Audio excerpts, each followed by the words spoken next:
time to play some stuff. I'm back. Those are probably not the words that some folks wanted to hear, but oh well. Ladies and gentlemen, welcome to another fail video that hardly anybody's going to watch because gaming video hate is still a thing on YouTube.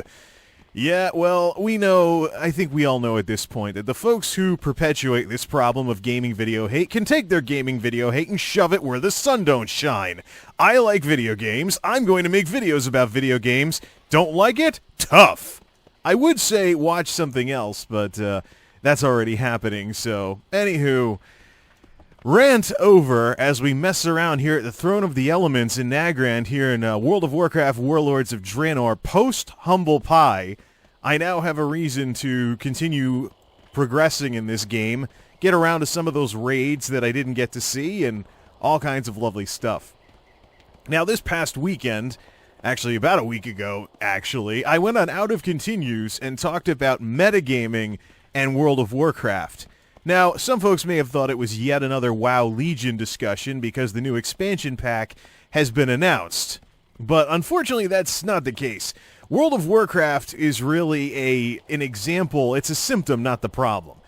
The whole discussion of WoW Legion, and we left out quite a bit compared to other discussions of what's coming in that new expansion pack.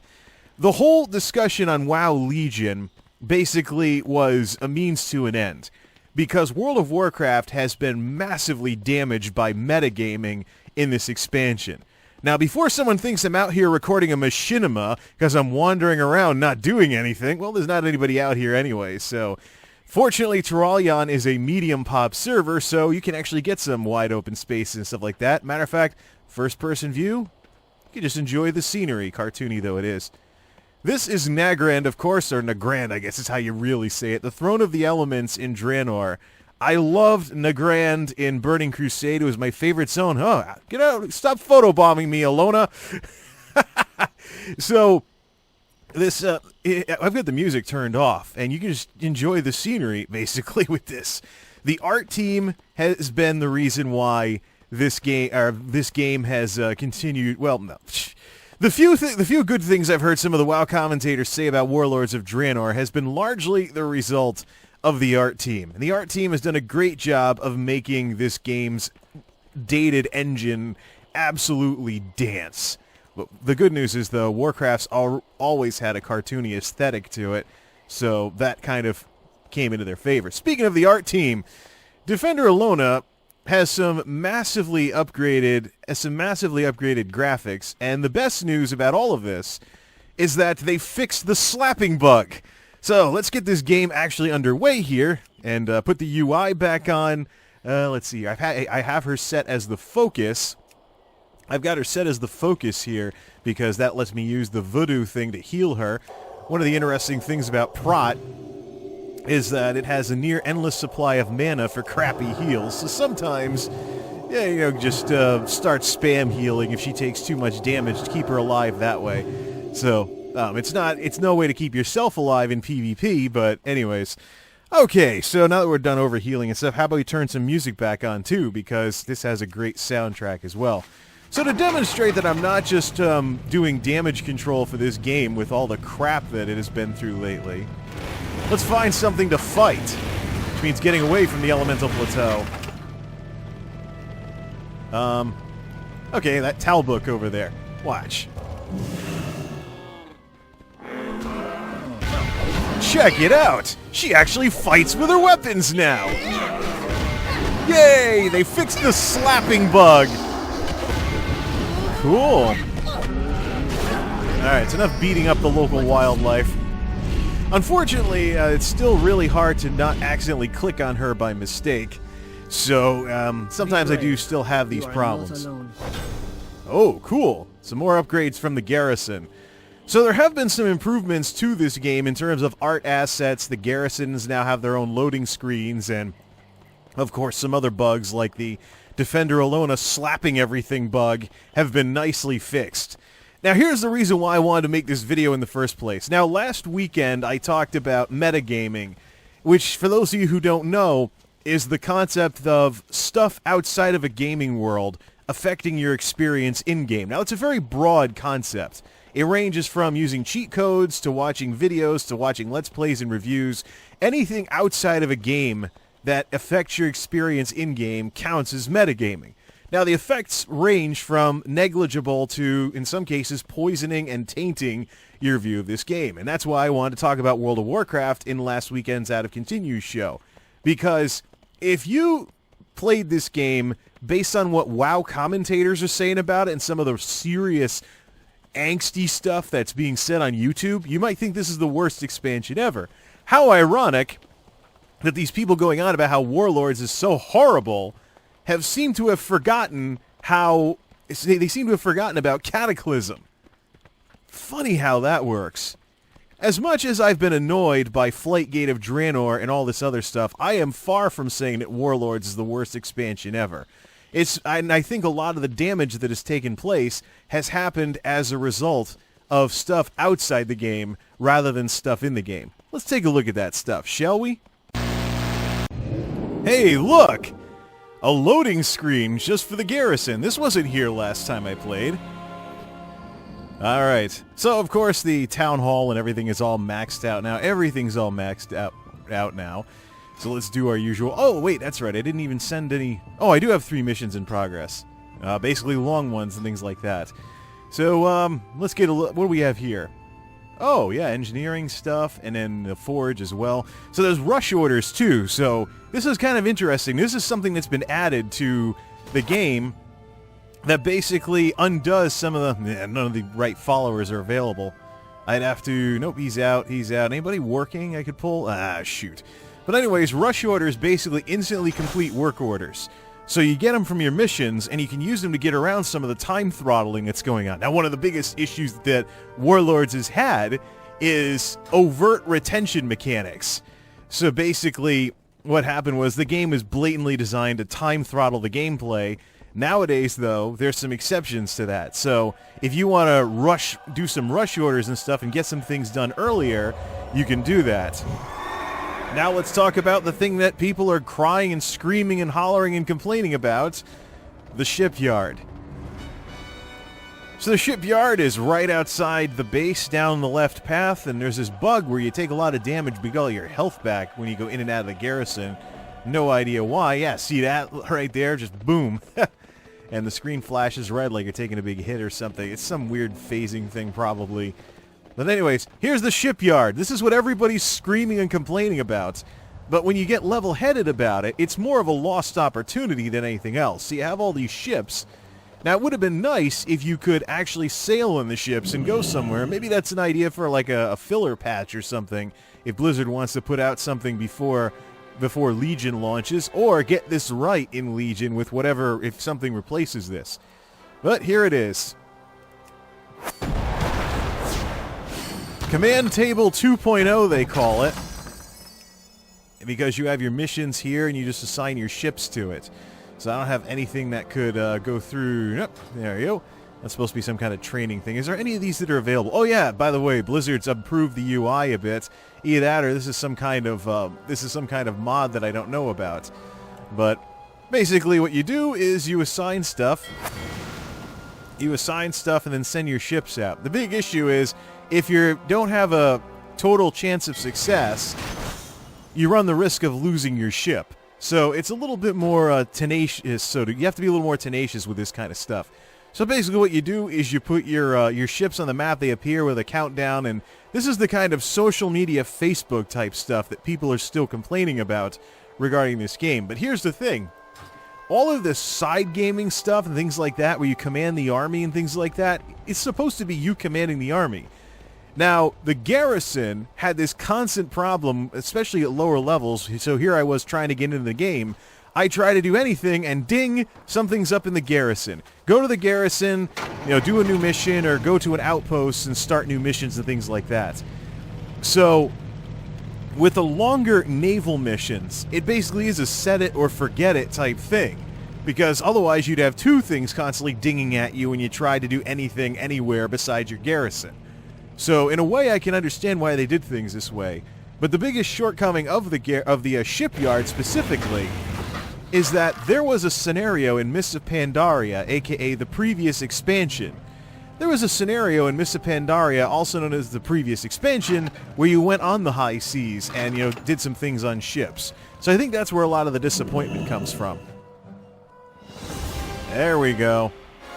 Swapped out my salvage yard for scribe's quarters. I'm going to level this up all the way. And I'm going to... actually, yeah, let's go get part 2 ready to go, as I certainly have the gold and the resources for it. Hey, Corehound. I'm still running around in this thing. Yeah. So basically what's going on is I am basically working on making weapons for my alts while I'm working on the flying achievement. So I've got the treasure hunter. I have the treasure hunter thing. Yep, we can upgrade this. And up. Yeah, we have the gold and the resources. Start the upgrade on that thing. So anyways, I'm working on the flying achievement, which will make leveling my alts super easy. I'm also working on beefing up this character's garrison specifically to create super weapons for my alts. That's why I'm building a scribe's quarters, even though this guy's a plate wearer. So I can make the scribe's weapon, or something like that, swap and twink equipment and materials between my actual inscription character and this guy, and create some weapons that you can actually start using the Warlord's crafted weapons at lower levels. So this one requires level 91.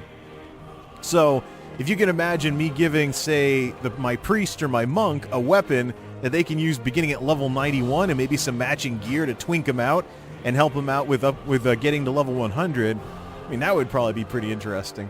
It's just too bad that Blizzard waited so long to put flying in the game, and I don't think they're going to do this again, considering the disappointment that Flightgate of Draenor has brought to, considering the disappointment that this has created. Because, yeah, you get the flying achievement, and what do you get from it?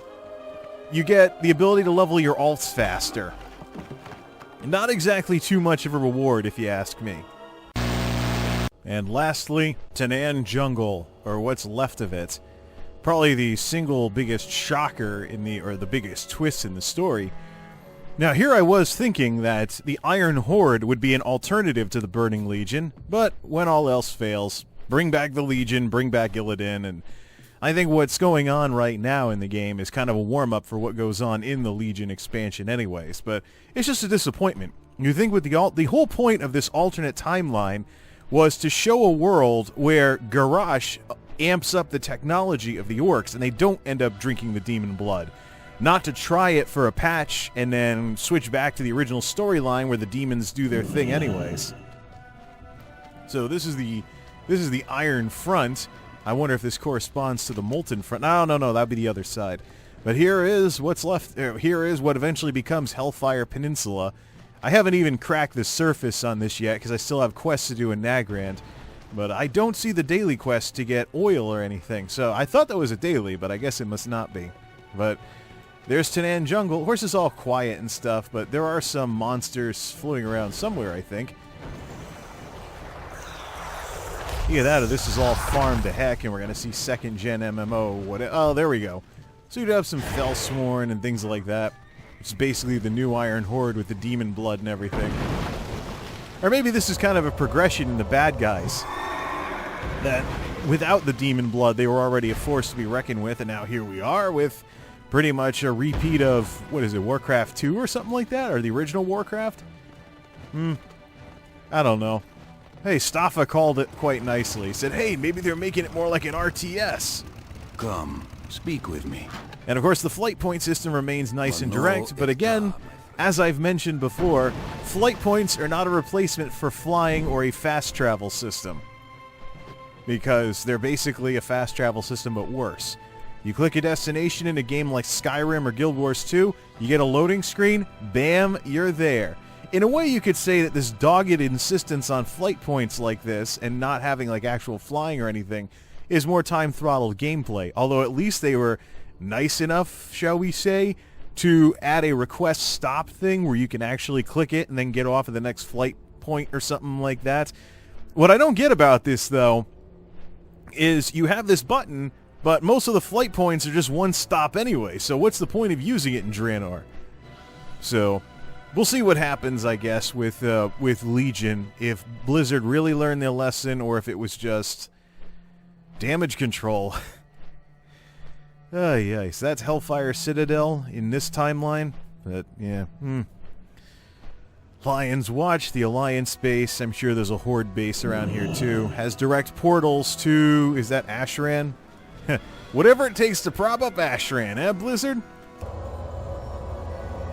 I see people still using the Pandaria mounts and things like that. So I barely scratched the surface on Tanan Jungle, so I'm not even going to say anything about it, but yay, here we are, Tanan Jungle. Maybe when I get bored of the daily quest or something, we'll talk about some other stuff as well. But anyways, I think that's it, really. So as far as metagaming goes, I'll probably bring something up in the radio style series, talk about metagaming more in depth. But let me just say that playing this game as it is right now, despite all the negative criticism of it that's going on right now, it's still an okay game. I mean, it's not a Wrath of the Lich King by any stretch of the imagination. It's not even a Mists of Pandaria, but it's still a playable expansion.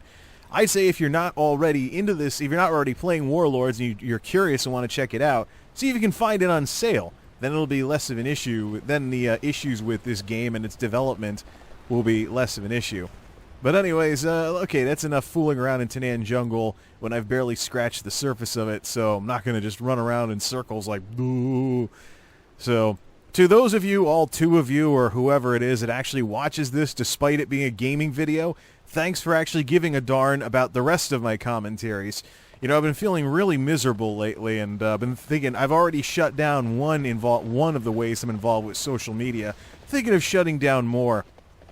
And YouTube could be part of that if things don't... Well, actually, YouTube's probably comparatively one of the best things I have going right now, because people actually somewhat seem to give a crap. But let's just say that I've been severely depressed about a lot of stuff lately, and quite frankly, who knows what could happen if I keep running into the stuff I keep running into. I could shut the channel down, I could go all gaming videos, I could do other stuff, I could just take a break, whatever, but to those who actually watch this, thanks for not being part of that problem.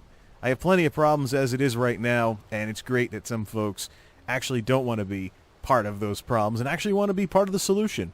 Something I don't see a lot of from folks anymore. Alright, it's enough play some stuff for now. By the way, I dropped the custom intro for Warlords as kind of a nod to how the expansion pack has really had its issues over the years. So that's why, plus I liked that 80s intro a little bit better. I actually like that 80s song a lot better than what I was using. And of course, let's get rid of the Warlords theme, because I'm sure people are sick of hearing it by now. Those folks who maybe get disconnected or they hear it, or you know, it's one of those deals where WoW themes on the login screens go from being cool to being bleh after like a patch or two. So, till next time, this is MultimediaJay signing off. Thanks for stopping by, and game on!